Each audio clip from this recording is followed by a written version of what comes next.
Reus in die Mitte! Wir machen rein! Tor! Tor! Tor! Tor! Tor! Tor! Tor! Tor! Tor!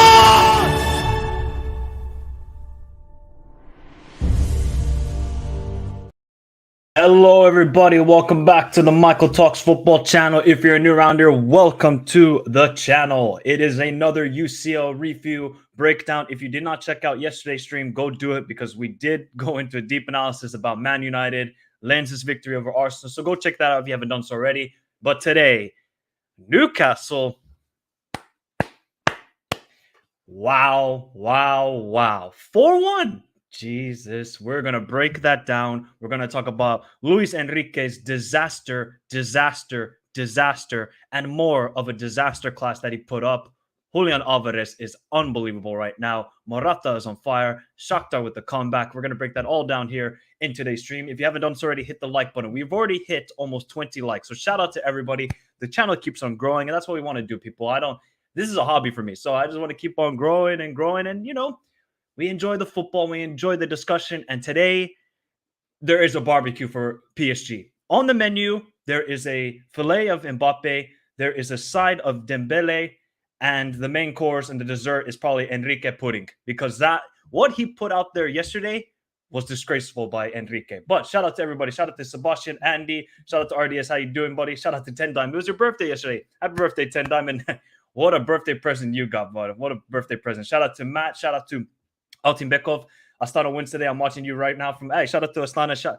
Kazakhstan's playing next week, buddy. International break is already here. Big up to Andrew. How you doing? Big up to Ten Dime. Big up to Whaley Pond. Big up to Luis. And big up to Casey as well. We can't cook Xavi that much. They got the result at the end of the day. But we're going to break this down. We're going to go from obviously Barcelona's group into Man City. Then we'll go to Newcastle. And then we'll end with the group of life, sort of, with Atletico and Lazio and all those teams. So let's get into the analysis, people. Antwerp and Shakhtar Donetsk probably played the game of the day yesterday. Yes, you could say Newcastle probably had the best performance, but the best game might have been Antwerp and Shakhtar because of the emotions. You know, Antwerp having their first home game in the Champions League in almost 60, 70 years. It was a great occasion for them. Shakhtar, obviously, you know, coming off the loss against Porto. Antwerp getting destroyed by Barcelona. How was this game going to go? Well, it seemed like the emotional drive that Antwerp had for the first 30 minutes really paid them off. They got the early goal. Muya, it was terrible from, I think it was the Shakhtar's captain. Doesn't know what he's doing on the ball. Antwerp intercepted. Then Muya, fake shot onto his left foot. Beautiful. And yet, more chances for Antwerp. Janssen getting close. I think it was another chance. Shakhtar then. The thing was, when watching the highlights of the game, because I didn't get to manage to watch the early kickoffs, Shakhtar were really slow, like for the first 25 minutes, and then they grew into the game. I don't know if it's just because of the emotional drive that Antwerp had, but they were really bad, Shakhtar. But they weathered the storm, then they got into the game, and then they give up a poor goal. I don't have no clue what the goalkeeper is doing. I have no clue what Shakhtar's goalkeeper is doing. But like we said, easy chance for him, and all he just needs to do is just loft it over the goalkeeper, and it's 2-0 Antwerp. And you're thinking to yourself, okay, Antwerp, this is a good team. And, you know, Mark van Bommel, Overmars, the sporting director, they've built a good squad here. But Shakhtar, these guys, man, they just never give up. We know they don't have the same talent. They sold Mudryk last season, and we just thought, okay, Shakhtar keep on regressing and regressing. But yet somehow they came back into this game. Unbelievable. Sikan gets the goal. I don't know what. I think it was Butis, the goalkeeper for Antwerp. Good save initially. Then he just punches it right, right into the path of Rikan, and all he has to do is just header it in. That was just a give me by Antwerp. Then Antwerp had more and more chances throughout the match. And then again, it's just poor from Antwerp's perspective. You give a free kick at the edge of the box, Rakitsky with the free kick, and an own goal by Balikwisha. I know it's down as Rakitsky, but it was clearly a deflection of Balikwisha, and it was 2-2. And then you thought, okay, now this game is going to go either way because both teams, they know they got to win this game if they want to have any chance of finishing second in the group. And then again, I don't know what the goalkeeper for Antwerp is doing. Butis, he's just so stupid on the ball. Parries it straight to a Shakhtar player. And again, it is Sikan with a free header in the box. And Shakhtar somehow have completed the comeback on a leading 3-2. And then there was more drama. More drama. I don't know who from Shakhtar handballed it. They give the penalty away in the 95th minute. It was literally the last kick of the game.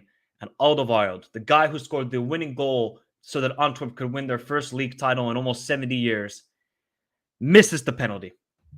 If there was one guy you wanted from Antwerp with the experience, knowing how crucial of a moment it was Toby Alderweireld.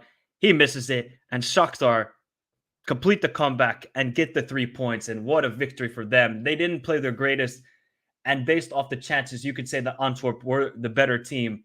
But when you make careless mistakes in the Champions League against, you could say average opponents, you're going to still get punished no matter what. And Antwerp found out the hard way and got absolutely punished, and they lose. And now that is 2 losses in a row for Antwerp and Shakhtar. I don't trust this Shakhtar team because defensively they are not good. But going forward, they can be a threat. They definitely can be a threat, but I'm not sold on them whatsoever. I still think this is a group where Porto and Barcelona will easily qualify. We saw Porto; they beat Shakhtar 3-1 away in the first match day. So I think it's going to be tough for Shakhtar, but there is one thing that this team has: determination and never giving up. And that is a quality that, yes, you might not have the best footballing quality, but when you got determination, these guys fully have it. But great victory for Shakhtar. And in the other game in Porto, it was Porto 0, Barcelona 1. We had some controversy. We had some red cards by Gavi. We had a yellow. I think Barca, they accumulated like 7 or 8 yellow cards throughout the game, which is crazy to me. And it was pretty, obviously Anthony Taylor was the ref, and we know what these English refs are on right now. I know a lot of Barca fans are probably thinking to themselves, oh, look at this football. It wasn't good. How many teams go to Porto away and get a victory, people? I can't name you many. I can only think of Liverpool. That's it. Not even when the prime Bayern, I remember they lost 2-0 and then they won the second leg, what was it, 6-0. A lot of teams do not go to Porto and get a victory. But Barcelona did. And did Barca play their best game? Hell no, they didn't. No. And I see a lot of Barca fans saying, oh man, Porto are not a good team. How do we allow this to happen? Porto are completely different, home and away. They're completely different sides. So if I'm really a Barca fan, okay, performance not good, but sometimes in Europe, maybe in La Liga, it's a different story because it's a league and you want to consistently perform. But in Europe, you're going to have to grind out results. It's going to be tough.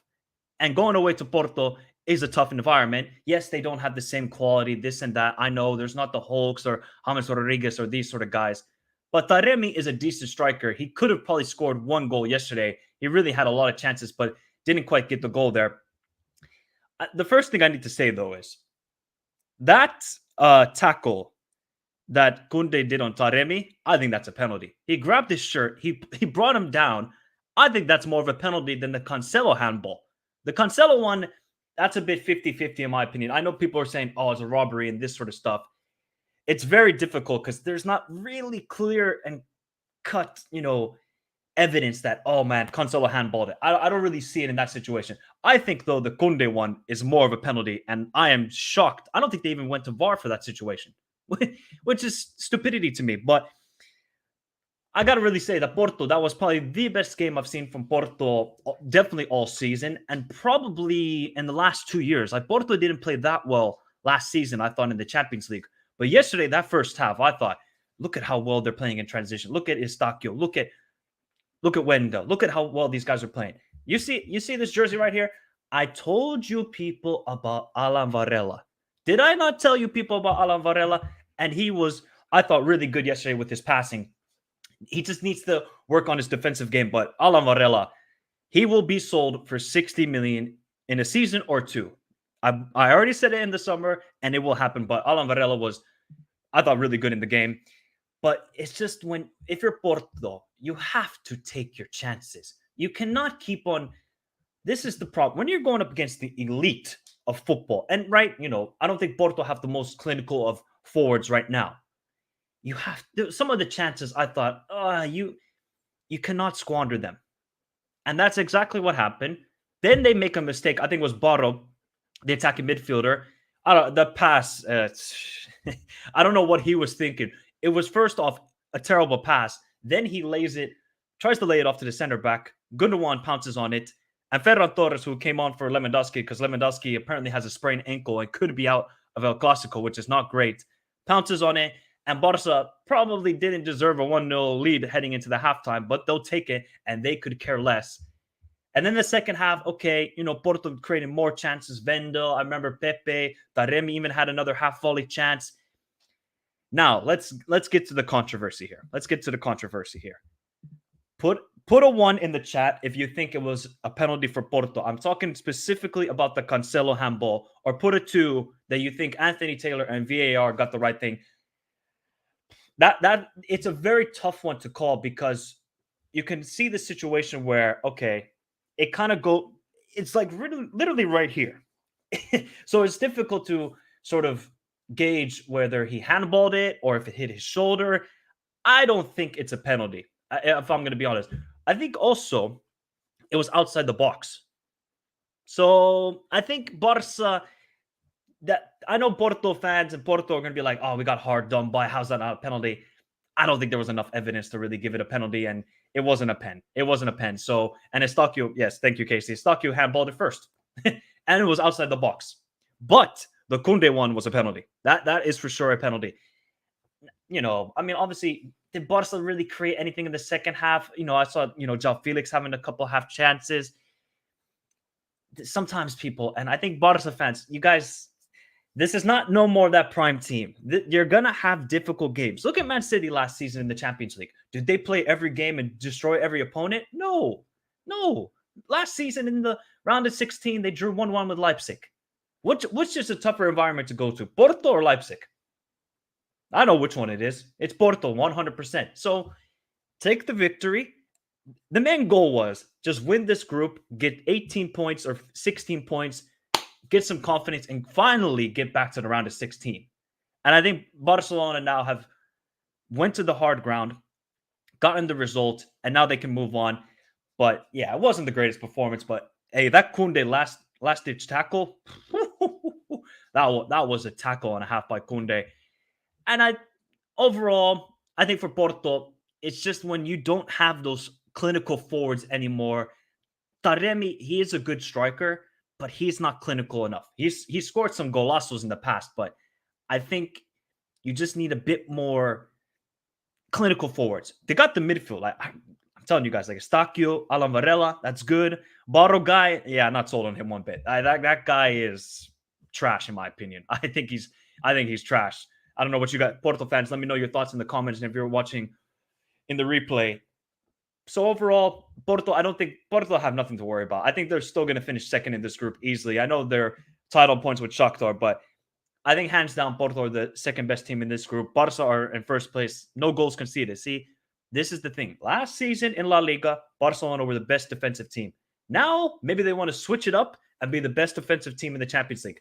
Yes, their group is not that great, but I think they can take that confidence and go into the round of 16 where they're going to play the elite of Europe. So let's see how it goes down. Big up to Antonio, one of the Barca fans in the house. He says, in my opinion, huge respect to Porto. They balled out, just didn't have the quality to get something. In my opinion, after looking more at it, I don't think the Cancelo hand was a penalty since it was outside the box anyway. I agree. But I think the Kunde one was yeah, see, you agree as well. I don't know how that Kunde one was not a penalty.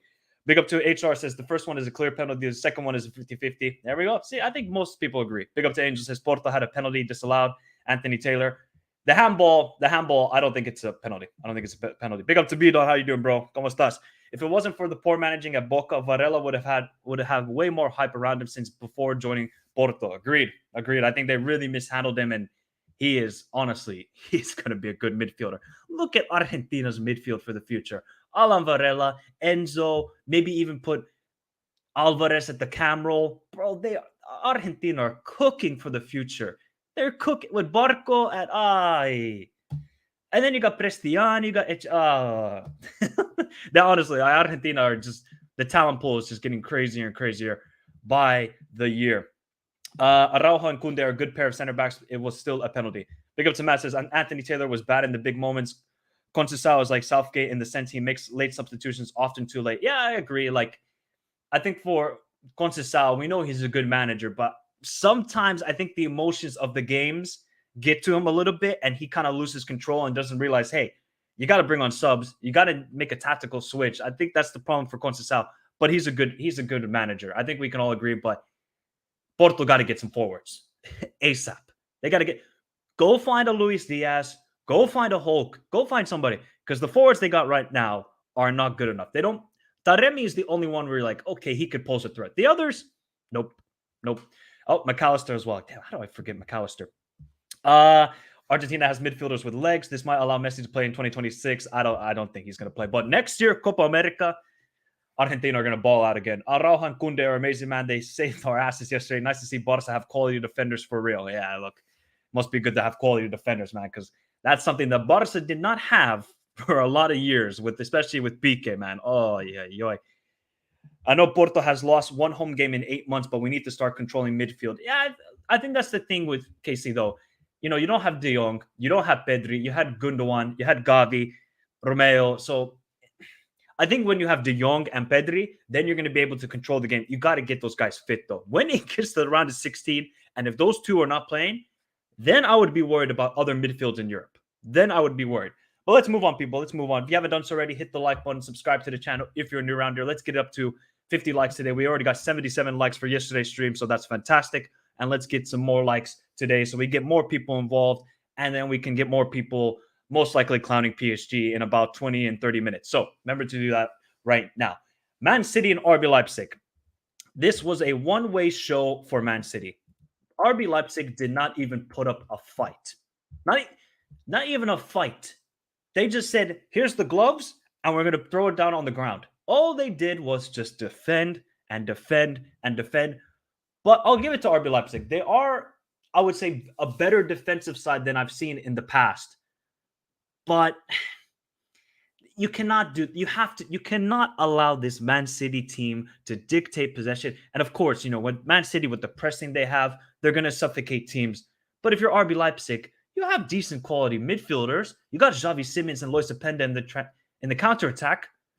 I did not see that in the first half at all. Not even a sniff. You know, Foden having a couple chances before the goal. I think there was the one at the back post with Bernardo Silva, who just needed to get a touch. Didn't really get it. But that goal that Man City scored, that's football, man. That's football. No, there's no step overs or anything. Simple football.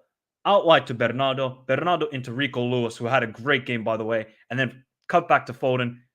Brilliant team goal. That is Pep's football right there. That is what gets Pep going on the bench and gets his creative mind even more going, because that is a goal also for Man City. Then they kept on going, and they could have been 2-3-0 up in that first half. Haaland had a half chance. I don't know why he didn't really cross it across. He went for the shot, which didn't make a whole lot of sense to me. But then, you know, once RB Leipzig got one transition correct, boom, Lois Openda, nice layoff to Yusuf Poulsen back to Lois Openda, And Lois Openda has had a great start at RB Leipzig. I don't know how many goals he scored now, like 6 or 7 in his first couple of games for the side, but he is having a great season so far. Great pickup. And I did say that he is going to be one of the best signings this summer coming from RC Lens. And then what did RB Leipzig do? They went back to defending and allow Man City possession and possession. You can. The key for Man City is Rodri. This guy is just, he dictates the pace of the game, reads the game well, stops transitions, presses well. Rodri is just so key. I don't think the Wolves game was a fluke, I think, for Man City. We can all agree. Newcastle, the same. Rodri is just so important to how this team operates, and he was unbelievable. And the goal they scored, Doku, see, this is when you have a bench. When you have a bench of Manchester City's quality, you can stay in any game, whether it's 2-1 you're down or 1-1, you can win the game still because of the options you can bring off the bench. When you can bring on a guy like Doku and Julian Alvarez, that's what happens. Doku with the nice feet, lay off to Alvarez, and the spider. Thank you, Bidon. The spider, man.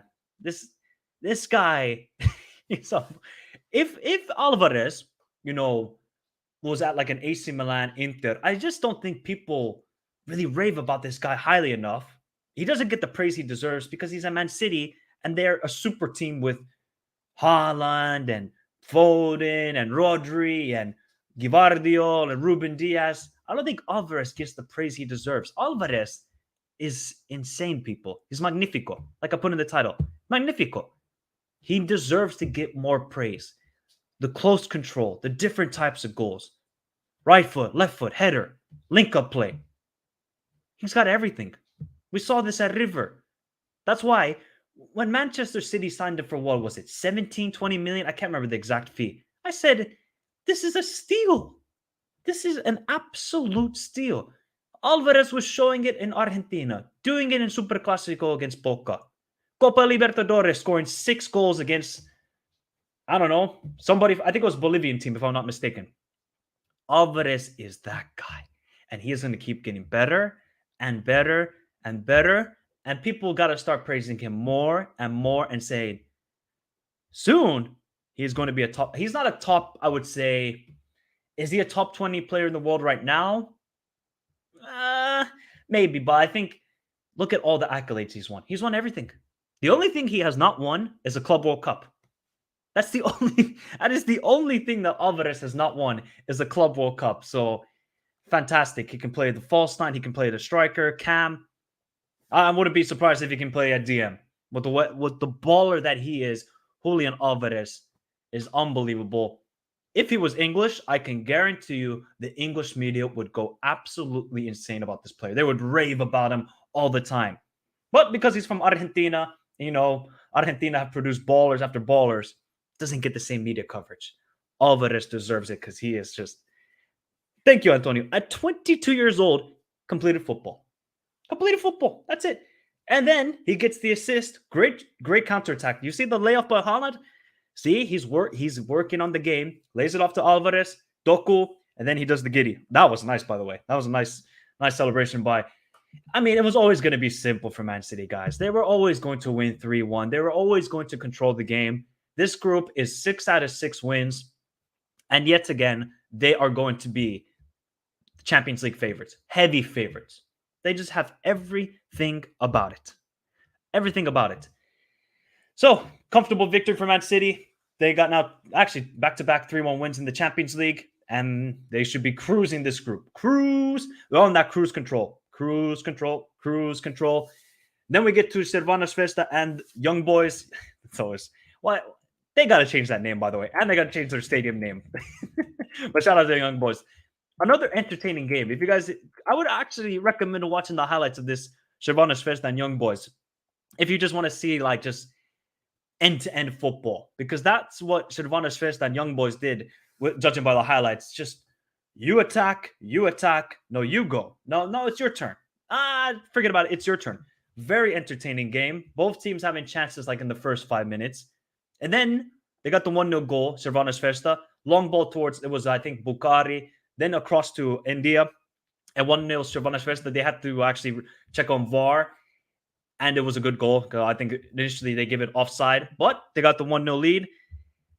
But you just kind of felt, judging by the highlights, that young boys were always going to be involved in this game because they kept creating chances and more and more. And then I think it was Urginic who made a fantastic run into the box and then a cool chip. But this goalkeeper for Crvenazvezda, he's actually insane. The reflexes on this guy, wow.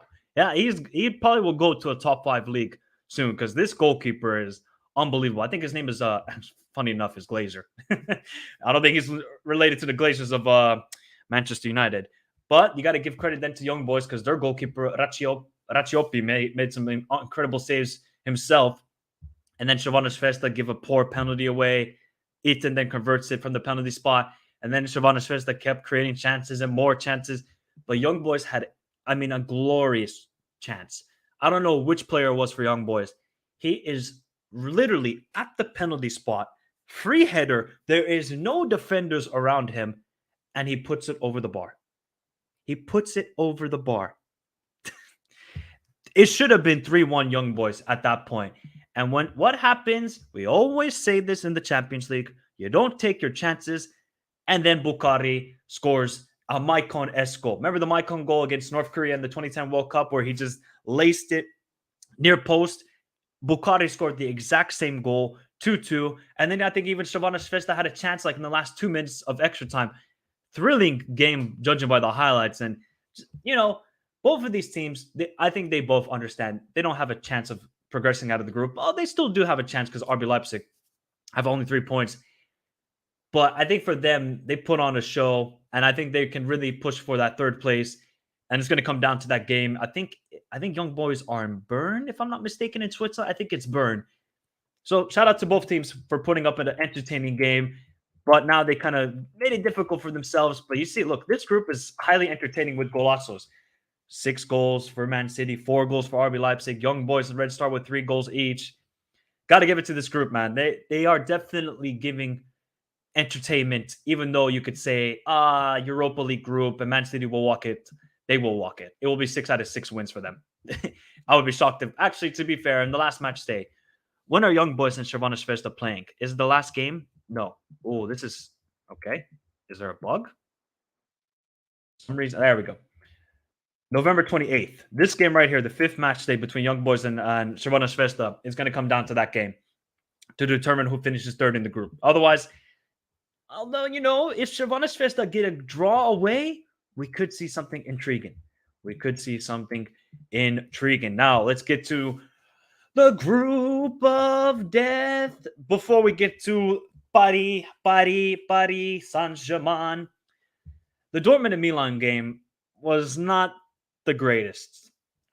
Even though it's, you know, sometimes with these goalless draws, they can be highly entertaining. This game, I felt like maybe both teams were a little bit cautious. I just think they understood the gravity of the situation that we cannot lose any points in this group. And both teams, I thought, were a little bit sort of hesitant about it. Dortmund, though, I just look at their summer transfer window. They need to get some more forwards. They do. I defensively, I don't think they had the worst game yesterday. But now I look at like the attack and I'm like, where are the goals going to come from for this team? Where are they going to come from? That's my biggest worry for Dortmund. They still have not played. I don't think Dortmund have played a good game at all this year. Not one good game. So for Milan, they had their chances. I mean, Giroud has to score that goal, by the way. Giroud from that corner cannot be. He is 2 yards out from the goal, and he doesn't. He shoots it over the bar. Yes, you could say it's a difficult chance. Giroud has to be scoring from that angle. Has to be. There is no excuses. But, you know, Dortmund created sort of half chances. You know, Ben Sabani, Füllkrug. It was nothing really that, oh my God, look at Magnon with the incredible save. I think they were sort of comfortable saves for him. But Milan didn't create a whole lot in that first half either, other than the Giroud chance. Second half, okay, Milan started playing a little bit quicker in transition. Chukwueze came onto the field. Pulisic. If you're going to play a wonderful 1-2 with Leao, you know what you do? You lay it back to Leao. Leao was so pissed off, and I can fully understand it because he did well to create the space to link up play with Pulisic. Pulisic, lay off the ball, and Leao will make it 1-0. That was the chance for Milan. There was, other than, Chukwueze at the end. Did either team create a whole lot in this game? No. Could you look at maybe Pioli and say, okay, you could have maybe done better with the lineup? Nah, not really. I think for both teams, Milan now have gone without a goal in the group stage. Is it time now that Pioli starts Okafor instead of Giroud? I think it's getting to that time because I think the legs are going away. I think the legs are going away for Giroud. And just get Okafor. Like, Okafor has looked quite decent when he has started or come onto the field. So start Okafor with Leao, with Pulisic, and see how it works if you're Pioli. And then you could bring on Giroud as a super sub, somebody who then you can play more crosses into the box. I think you got to start Okafor if you ask me, because Giroud just looks a little bit off the pace compared to everybody else this season. Last couple of years, Giroud has been money. Now, I think it's time to move on. It's time to move on. Like, Giroud has been a great servant for Milan, but he can still play a vital role off the bench. For Dortmund, I just look at this team, and actually both teams have not scored a goal yet in this group stage. That's funny enough. I think for Dortmund, again, they didn't play well. I feel like defensively they played a little bit better yesterday than what they have this season, but they're missing those attackers where they can be a threat in transition. Brandt hasn't been playing as well as he did last year. Like, Brandt last season was good. This season, not so much. Donja Malen, great for the last 6 months last year. Now, not there. So Dortmund, I think there's been rumors about getting Sancho. There is no way Dortmund are going to pay that wages. There is absolutely no way. That next game for Borussia Dortmund away to Newcastle is a must win. If Dortmund can win that game away in Newcastle, then they got the next game at home against Newcastle, then Dortmund have a chance of getting out of this group. But they really got to find a front three they can trust to get the goals. There's not too much. Okay, Fulkrug, you start. Haller, you start. Bino Gittins maybe get some starts. Then it's Donja Malen, Adeyemi, Moukoko. Where's Moukoko? So I think for both teams, they got to find their best front three. That is now what's killing both Dortmund and Milan. If they can figure that out, I think both teams have a good midfield. But now it's just about finding the front three you can trust in the Champions League. And they have not found it as of yet. But I want to hear your thoughts if you're a Milan fan, Dortmund fan. Let me know in the comments down below. If you're watching live right now, let me know your thoughts in the chat as we get to Newcastle 4. Paris Saint-Germain 1. Oh boy. How do we even start, people? What a glorious night for Newcastle. Long are the days of Mike Ashley, that BS Sporting Direct, and now, even though they haven't spent, I would say, crazy money, and some of the players that scored yesterday were actually Mike Ashley signings. That is the craziest part about this. Before we get to the analysis of the game, even before the game started, Luis Enrique disrespected, in my opinion, Newcastle. He thought he could rock up with a 4-2-4 and play ball. You are leaving Ugarte and you're leaving Ugarte and Zaire Emery on an island in the Pacific Ocean, and they have no choice but to swim with the sharks. And they swam with the sharks and they got bit. Because Newcastle, yes, you can look at the possession stats. Oh my God, Newcastle had 27% ball possession. Did they even press? Yes, they did. They just did it smart. They knew exactly when to press at the right moments. You saw in the first 10 minutes. Soon as Donnarumma gets that ball, immediately press. Gordon, Isaac, they initiated the press. Eddie Howe, master class. And Luis Enrique, disaster class, arrogant, terrible. And he owned up to it. Fair enough to Enrique. He owned up to the poor lineup choice and the poor tactics because they were horrifically bad. Horrifically bad. But the first goal, why is it always the same culprits? Whenever PSG lose a game in the Champions League, and by the way, this is their heaviest defeat in the Qatari era in the group stage. The heaviest defeat. Why is it when PSG lose, it's Marquinhos and it's Donnarumma? It just seems like when PSG lose, Real Madrid, they make the same mistakes every time. If you're a Marquinhos, boot it away. Boot it away, bro. Why are you trying to make that pass under pressure down the middle? A little dink. Hoof it up. No, we're going to try and play the beautiful football. Okay, keep possession. Newcastle said, F that. Great pressing by them. Isaac with the shot. And of all players, of all players, Almiron, Paraguay's finest, gets the goal. And this guy's been getting a lot of stick because, let's be honest here, his decision-making is not the greatest, Almiron. But it gets the goal also. Now, the second goal, it looked like Lascelles handballed it. Let's be honest here. I know they look for offside and this and that. I think Lascelles kind of handballed it. I know he probably didn't intend to do it, but it did look like a handball, so that's kind of fishy. I want to hear your thoughts in the chat, and if you're watching a replay, do you think that goal should have stood because he handballed it? It was clear as daylight. But again, man, the defending from PSG inside their own box, and then Dan Burns said, I'm going to absolutely have my Kodak moment and just dunk on Skriniar. Dunk on him. Skriniar, by the way, I rated him highly at Inter. I thought this guy's a leader. But it just seems that Inter have done another scam. Everybody at Inter, Lukaku, Onana, Skriniar, are benefits of Inter and Inzaghi. Because Skriniar has been not great as of right now at PSG. He has not been good. And you thought, oh my God, this guy, a very good center back. They got rid of Kimpembe. Well, they didn't get rid of him. I think he's injured at the moment. But they got a good, decent center back in Skriniar. Skriniar has not been good. He's not been good. And they got dunked on by Dan Burn.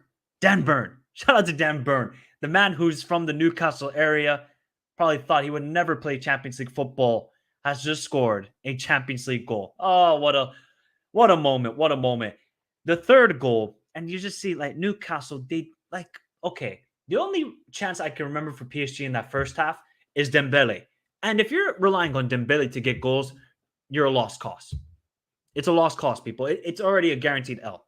Guaranteed L. Again, I tell you, who is the same culprits for PSG's demise show up again. Great play from Newcastle down the right. Trippier, by the way. Guys, does Trippier get enough love? Kieran Trippier is a damn good right back. We don't praise him that much because maybe he doesn't get a lot of goals. We just think, oh, he's a Newcastle. Kieran Trippier, man. Shout out to him. He's a very good right back. Is he a top 5 in the world? I don't know. Maybe. He is good. Always reliable. Never gets cooked. Pretty decent right back.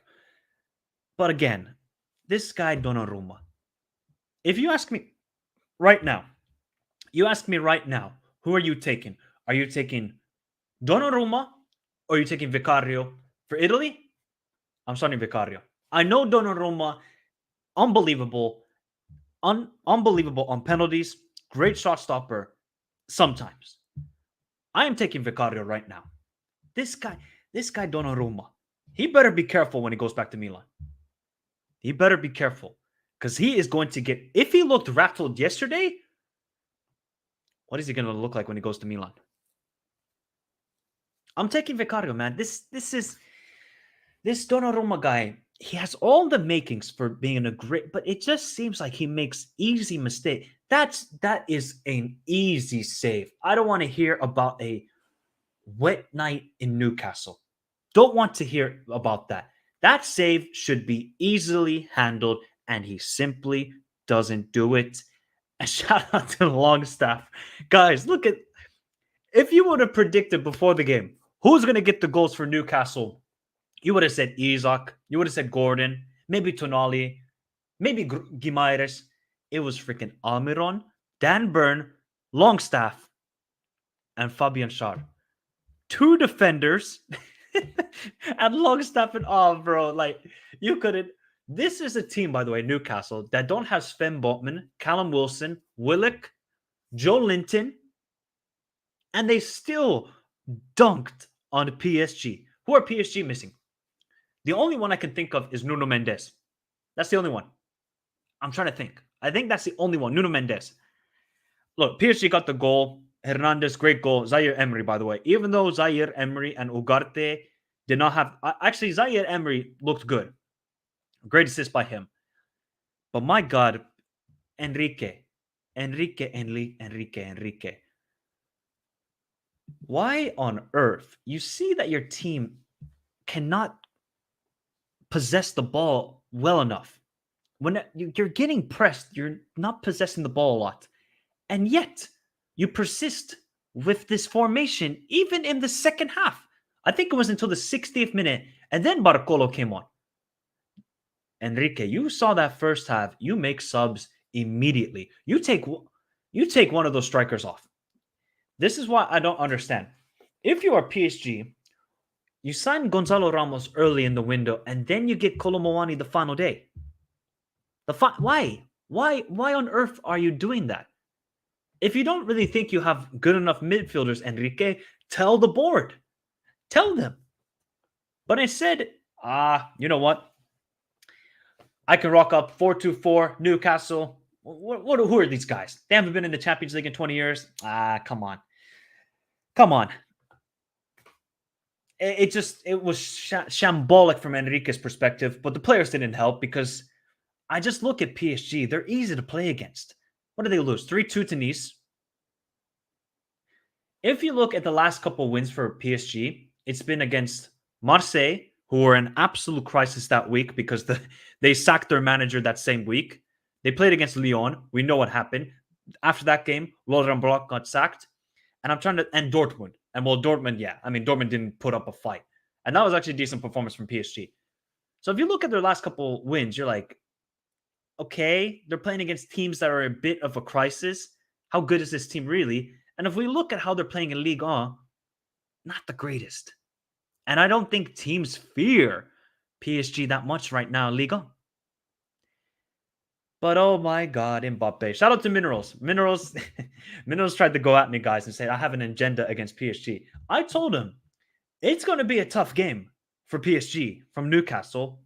Lo and behold, they won 4-1. I don't have an agenda against PSG. Do I like the club? Not particularly, because I just think that they think money is the way to build success, where you have to build a team and you have to build camaraderie. You have to build a side that want to fight. And they didn't want to fight yesterday. As soon as they got punched in the face, they laid down like Conor McGregor against Khabib and said, I'm out. Tap. That's what they did. They tapped out PSG. Once they understood, oh, this is not going to be a walk in the park on a cold, wet night in Newcastle, they didn't want it. And some of the players, Kolo Muani didn't have a good game. Gonzalo Ramos didn't have a good game. Skriniar didn't have a good game. Marquinhos didn't have a good game. Donnarumma didn't have a good game. Dembele, to be fair to Dembele, we know the guy with decision-making is not the greatest. But he at least, got a couple shots off. I'll give it to Dembele. He actually tried to get involved. Then the highest paid player in the world. Well, actually one of them. I don't think... Does Ronaldo make more than Mbappe? I think so. Let me know in the chat. Is Mbappe the best paid player in the world? Oh, Mbappe. Oh, Kylian, bro. See, I don't know if it's really Enrique's instructions that he's trying to be this, number 10 creative midfielder. But that's not your game, Mbappe. Your game is out wide on the left, taking on opponents, and link a play down the wing. That's Mbappe's game. Come on. This is horrific from Mbappe. he didn't even get a shot off yesterday. Not one. Uno, por favor. Uno. If you want guys like Neymar gone, that clearly indicates you want to be the main man. Fair enough. Fair enough. You want to be the main man? That's fine, Mbappe. But when your team needs you in the Champions League, because Liga, it's a wrap. It'd be shocking if PSG don't win Liga. Right now, they need you in the Champions League. And Mbappe didn't step up. You can say tactics and this and that. Oh, maybe Enrique told him to play in the 10. Mbappe should have told Enrique immediately and said, this is not going to work. I'm going to go out wide and play on the left. It wasn't a good game from Mbappe. But I'm not going to go crazy and say, this guy's always been a fraud and this and that. But he needs to perform in the Champions League. Are PSG going to win the Champions League this season? No. But they should be making it to a quarterfinal still. With that team, with the money they spent, they should still be making it to a quarterfinal. And Mbappe needs to lead it. We've seen moments where Mbappe performs in the Champions League. Real Madrid, he got the 2 goals. What was it? 21, 22 season. He did it at Barcelona, hat trick away at the Camp Nou. Mbappe does have these moments. But now that you are the main man, you must step up. No excuses. There's no more Neymar. There's no more Messi. It's you, Kylian. You're the president, sporting director, manager, co-owner, everything. Everything revolves around this guy. So Mbappe must step up, but he still has 4 games. If somehow, and I don't think this is going to happen, by the way, people, because I still think that PSG will get out of this group, and we're going to look at the standings. But if somehow PSG do not get out of this group, and if Mbappe does not perform because he has not gotten a goal yet, he got the penalty, against Dortmund. That's not going to look good on his career. It's not. It's a tough group, but you still got to be getting out of this group if you're Mbappe. But people, let me know your thoughts. Should PSG be worried about not getting out of this group, or do you think they're still fine? Because if we look at the other group teams in this group, not the strongest, right? Not the strongest. So these next 2 games, oh boy, PSG and Milan are going to be absolutely fascinating, because if somehow Milan win both of those games, they're going to be on 8 points, and PSG will be 5 points behind with 2 games to go. And if PSG win one of them, then they've given themselves a little bit of a buffer. But I believe the next game is in Paris. Yeah, it is. Look at, oh man, 7th of November. 7th of November when Donnarumma returns. Oh. You know what I think the Milan fans should do, the Ultras? They should just build it. They should just make a tifo with the Euro bill and just put Donnarumma's face on it. That's what they should do if you're the Milan Ultras. But I think they got something to cook up for him, because that is not going to be a nice reception. But shout out to Newcastle, man. Top of the group. I think for Newcastle, they can definitely go 3 out of 3 home wins. They can 100% do that. It's just about away from home. I don't think they don't need possession, Newcastle, because they understand we can press in certain moments and we can sit back in certain moments. And I think Eddie Howe, we kind of maybe thought before the Champions League season, okay, you've never managed in Europe. You've never managed at the top level against top level opponents. Obviously, in the Premier League he has, but I'm talking about in European football. How will Eddie Howe do? Well, so far, you could say they got a little bit lucky against Milan, because Milan did create a lot of chances. But yesterday, absolutely fantastic from Eddie Howe. He's got to get more from his team away from home, right? I just felt like against Milan, the passing was off. Maybe it was just the moment of the game. Maybe it was just the lack of experience in Europe that got to them. But yesterday at home, you just saw they were comfortable. Everybody understood their role, and they played absolutely fantastic. Fantastic. See, this is why possession is BS, people. It's BS. Look at Inter. Look at Newcastle. These teams don't need a lot of the ball, but when they have possession of the ball, direct. So shout out to them. And I think it's going to be an interesting group, to say the least. Shout out to Chase, bro. How you doing, bro? I haven't seen you for a while, Chase. Hopefully you're doing well. And to say Giroud is over the hill, still the best with back to goal. They just don't cross enough. Possibly Chase, but also Giroud has not played that well this season. And if you look at Okafor, he's performing well, Okafor, but we'll still give time to Giroud. I don't trust Milan. I don't know why they don't play as confident and fluid like they do in Serie A. It's Champions League football, people. It's Champions League football. Big Attendon says no, PSG shouldn't be worried. No, Mikey always wanted to play behind the striker, possibly, but somebody's got to tell Mbappe that's not your game, guy. Trippier, even at Atletico City, always a leader and good on the ball, calm, strong, control. Yeah, I think Trippier, man, he's got to get some more praise. Wasn't that the main reason Mbappe wanted Neymar out so he could play on the left? Or maybe because he wanted to play down the middle? Shout out to Tendime. No, Michael Talks Football is the most paid player in the world of football. I wish, Tendime. Otherwise, I wouldn't be doing this stream right now. Shout out to you. When a center back is scoring golazos like that against you, you might as well leave the pitch. Oh, yeah. Fabian Schär's goal, by the way, was a golazo. Golazo. Que golazo. Oh, wow. Jeff, easy, bro. What the heck? Oh, my God, Jeff. That is a wild comment. Milan got the heritage, though. Shout out to Lens for representing French football. Shout out to AC Lens. But let's see how Marseille do today. Let's see how Lille. If I dare see Lille. Do you guys know who Lille are playing today, by the way? Do you guys know who Lille are playing? They're playing Klaksvik. I dare Lille to lose to Klaksvik of the Faroe Islands. I dare it. If they dare lose, then French football is going to go back to being a farmers league. That's what it's going to go back to. But yeah, shout out to RC Lens, man. I'm a journeyman electrician these days. I always catch the replay. Oh, good Chase. I don't know if you watch the replays because you don't comment. See, this is why you got to comment, people. Then I know you're still watching all that good stuff. Shout out to you, Journey. I hope your work is going well. Shout out to Sebastian. Shout out to Sebastian. Shout out to Mo. Must we type that? We must need that. Big up, Hans. How you doing, buddy? All right, let's get to the final group, people. If you haven't done so already, hit the like button. We're on what now? We're on 42 likes. We can get up to 50. Come on. We can get up to 50 people. Subscribe to the channel if you're new around here. I'm excited for our game against Freiburg on Sunday. We will see wonderful football again.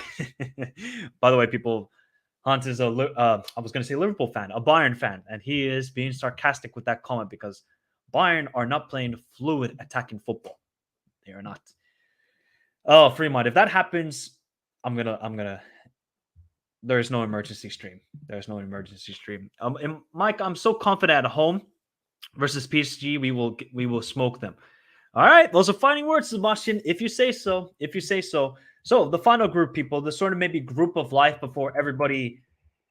The season started in the Champions League, and gotta say, even though Feyenoord didn't win this game, I'm so impressed by this team.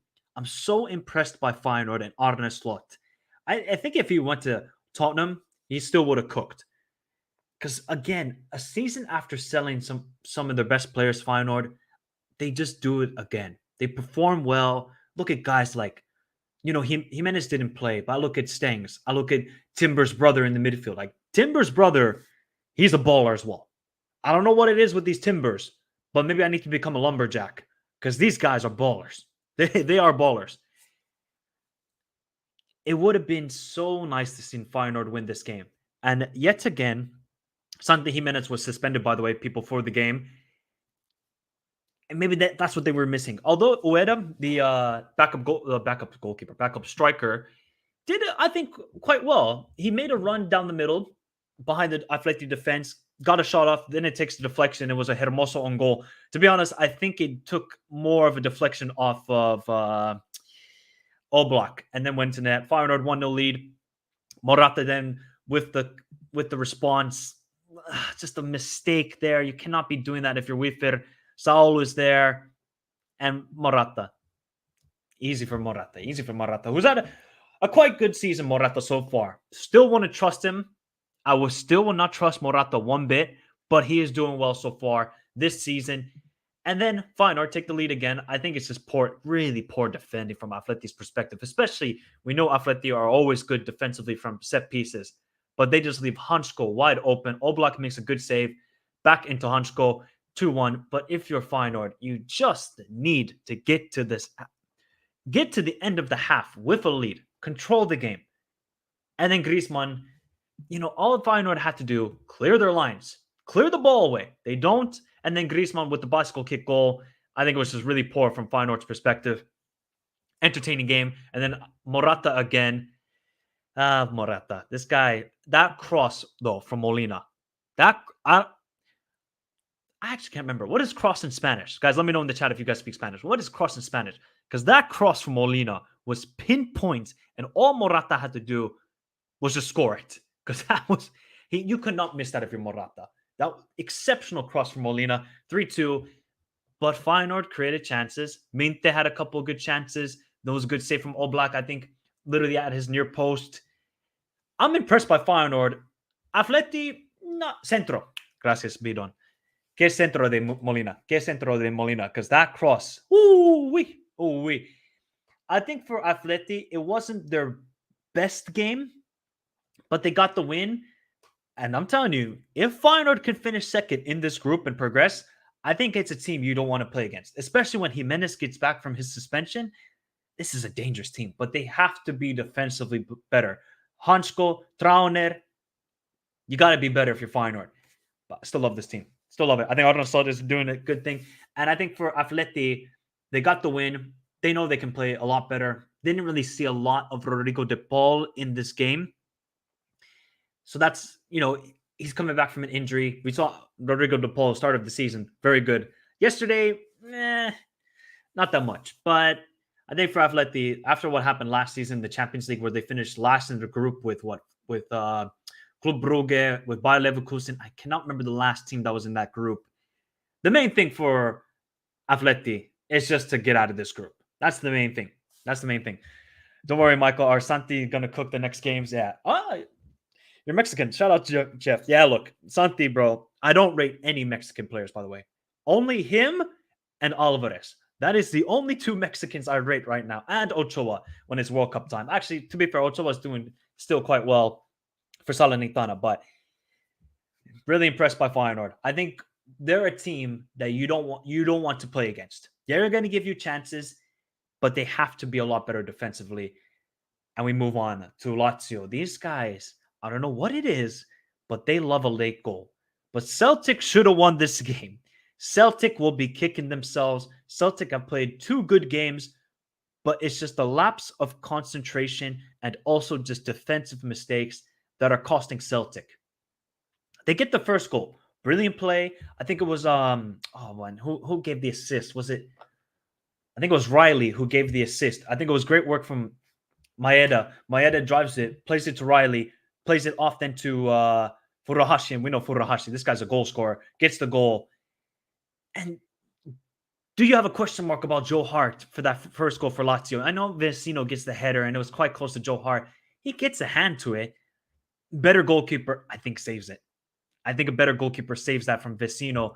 But Celtic kept creating chances. Hatate, Johnston. Celtic, they played a very good game. It's just in Europe, again, I'll repeat this. You have to take your chances. I know Palma, the Honduran, scored the goal. It was a very close offside. That could have been the winner. 81st minute, they got the ball in the back of the net, rolled offside. And then Carter Vickers, the American. What on earth are you doing in that situation? Poor in possession. Gives it to Lazio. Guendouzi, back post 2 of all players, Pedro. Yes, the one from Barcelona. Pedro with the header. Golazo. And Lazio win again. Lazio win. And it's again a late goal. Look at their last 2 games, people. 95th minute, Provedel. 95th minute, Pedro. They got 4 points.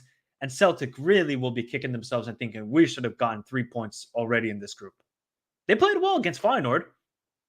Obviously, costly mistake.